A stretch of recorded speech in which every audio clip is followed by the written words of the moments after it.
Halo, selamat sore pemirsa. Anda menyaksikan program spesial Hari Ulang Tahun ke-492 Kota Jakarta. Dan selama 30 menit ke depan kami akan menghadirkan Jakarta Kini. Dan kita akan langsung menyaksikan inilah Jakarta era Anies bersama saya, Zakia Arfan.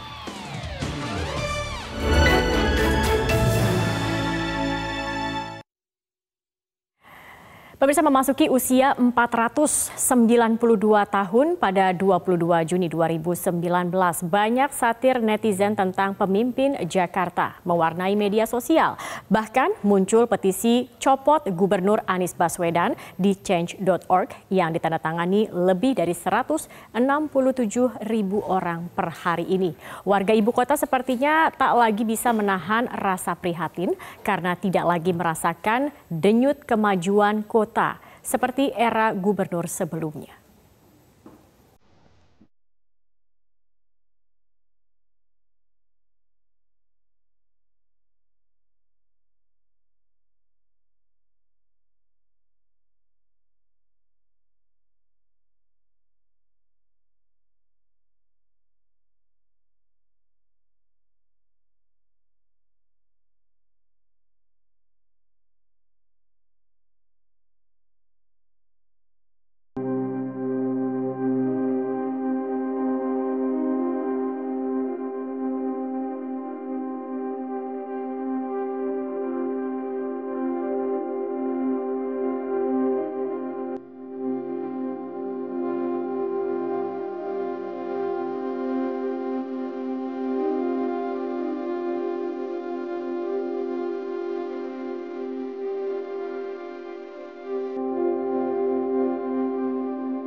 Salah satu masalah yang menjadi momok menakutkan bagi warga Jakarta adalah persoalan banjir, khususnya di sepanjang bantaran Sungai Ciliwung. Apalagi setelah upaya pengendalian banjir melalui program normalisasi 13 sungai di Jakarta nyaris mangkrak. Apa sesungguhnya yang menghambat keberlanjutan upaya tersebut?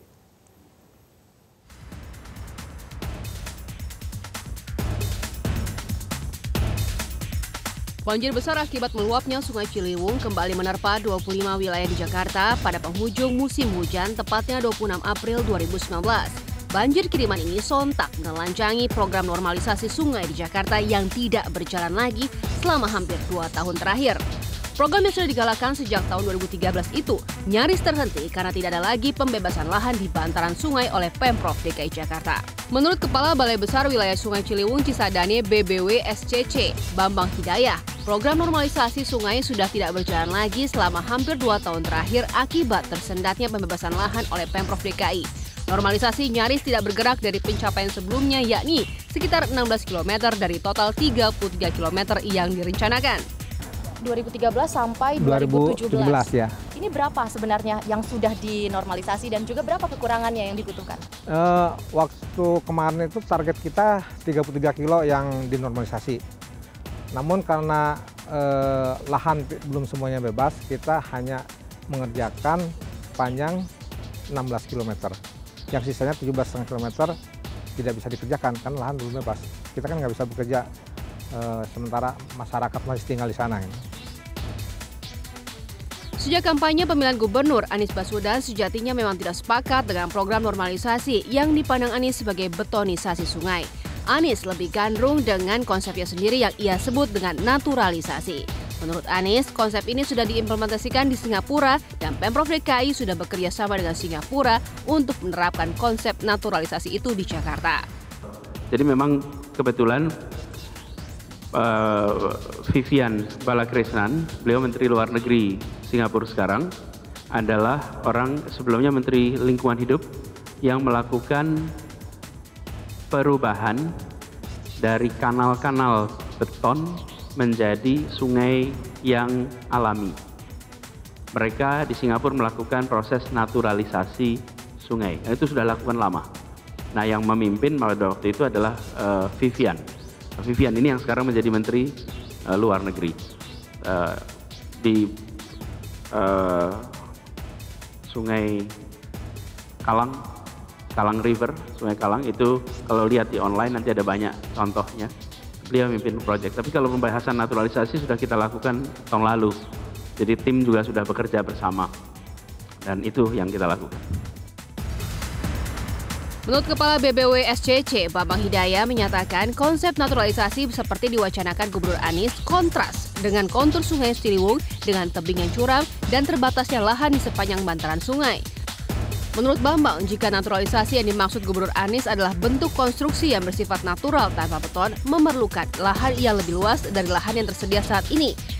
Karena naturalisasi seperti dengan bronjong mensyaratkan tebing sungai landai. Ini memang bisa juga kita mau bikin mau dibangun perkuatan tebing ini bronjong, cuman ya untuk pembangunan bronjong ini tebing sungai itu juga harus landai gitu. Dalam arti kalau sudah tebing sungai landai, sepis lahan lebar sungai ini harus lebih luas gitu. Jadi dari prediksi kami kemarin dengan teman-teman bahas bahwasanya untuk naturalisasi itu perlu lahan 80-90 meter yang sudah bebas kan lahannya itu. Dari mana? Daerah sungai ke kiri 40-45, ke kanan juga 40-45. Itu harus sudah bebas baru kita bisa natural. Berdasarkan Peraturan Menteri PUPR Nomor 28 Tahun 2015 tentang penetapan garis sempadan sungai, garis sempadan untuk sungai dengan kedalaman di atas 3 meter harus minimal 15 meter. Syarat minimal sempadan ini bisa cukup untuk normalisasi dengan beton sesuai dengan kondisi Sungai Ciliwung, namun sangat minim untuk program naturalisasi karena hanya mencapai 1/6 dari lahan yang dibutuhkan, yakni 80-90 meter dari as sungai. Dari Jakarta, Lis Pratiwi, Bosko WS Metro TV.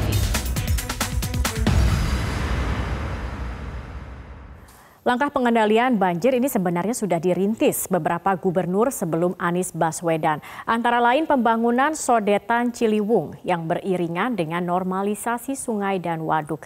Namun proyek sodetan ini kini mangkrak karena Pemprov belum membebaskan lahan yang dilintasi sodetan. Seperti apa kondisi terowongan air bawah tanah itu saat ini dan bagaimana kelanjutan pembangunannya? Simak penelusuran tim Metro TV berikut ini.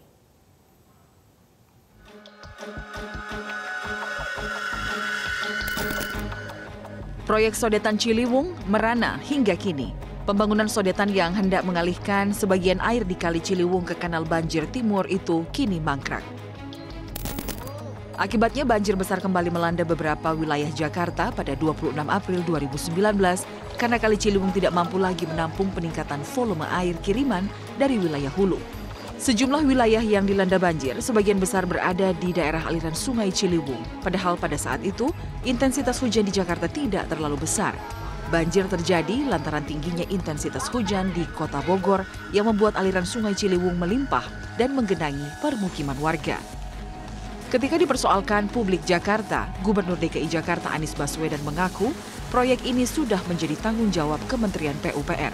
Namun Kementerian PUPR menyatakan proyek sodetan belum bisa dilanjutkan justru karena Pemprov belum juga membereskan pembebasan lahan di sebagian lintasan sodetan.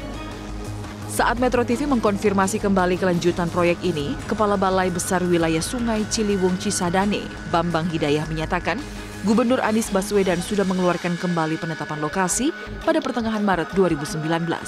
Namun, saat Satgas BPN dari Jakarta Timur melakukan pengukuran atau peta bidang pada bulan April, masih dihalangi warga karena Satgas BPN tidak didampingi tim gubernur. Jadi itu targetnya 1.270 meter, itu bermuara di Cipinang, kemudian masuk ke KBT, Kali Banjir Timur. Kemarin juga masalahnya masalah lahan juga, jadi kita cuma bisa mengerjakan sepanjang 600 meter. Dari outlet ke hulu ya, ke tengah-tengah, kurang lebih tengah-tengah lagi. Nah itu sisanya dari inlet itu Bidara Cina ke titik tengahnya itu sekarang sedang proses mau pembebasan lahan. Panloknya sudah dikeluarkan kembali oleh Bapak Gubernur bulan pertengahan bulan Maret. Kemarin bulan April itu rencananya tim Satgas dari BPN Jakarta Timur itu mau melakukan pengukuran, pemetaan peta bidang, namun masyarakat masih menghalang-halangi, belum berkenan. Waktu itu masyarakat ingin ada tim dari gubernur untuk dapat mendampingi. Tidak sendirian katanya itu, tidak sendirian tim Satgas itu, tapi ada tim gubernur yang mendampingi. Nah, sampai sekarang memang masih dilakukan pembicaraan untuk agar bisa dilakukan pengukuran dan pemetaan peta bidang itu. Pembangunan sodetan sedalam 15 meter dengan lebar 12 kali 8 meter ini sudah dimulai sejak tahun 2012 saat Gubernur DKI masih dijabat Joko Widodo yang kini menjadi Presiden Republik Indonesia. Namun dari 1.270 meter panjang sodetan yang direncanakan, baru 600 meter yang sudah selesai dibangun yang mencakup area pintu keluar air outlet ke Kanal Banjir Timur. Sedangkan pembangunan terowongan di area pintu masuk air, inlet, belum bisa dilakukan karena masih ada sekitar 1,35 hektar lahan yang dihuni warga di Bidara Cina yang belum dibebaskan Pemprov DKI. Dari Jakarta, Lis Pratiwi, Eva Roslita, Metro TV. Masalah normalisasi sungai dan rencana naturalisasi yang diumbar Gubernur Anies Baswedan ini sempat menjadi polemik panas, terutama dengan Kementerian PUPR. Lantas bagaimana duduk perkara normalisasi dan rencana naturalisasi? Ada rekan Dade Salampesi yang akan memaparkannya. Dade. Benar sekali Zakia, masalah normalisasi sungai dan rencana naturalisasi kembali mencuat, terutama setelah banjir besar melanda Jakarta 26 April lalu. Saya akan membahasnya sesaat lagi, tetaplah bersama kami.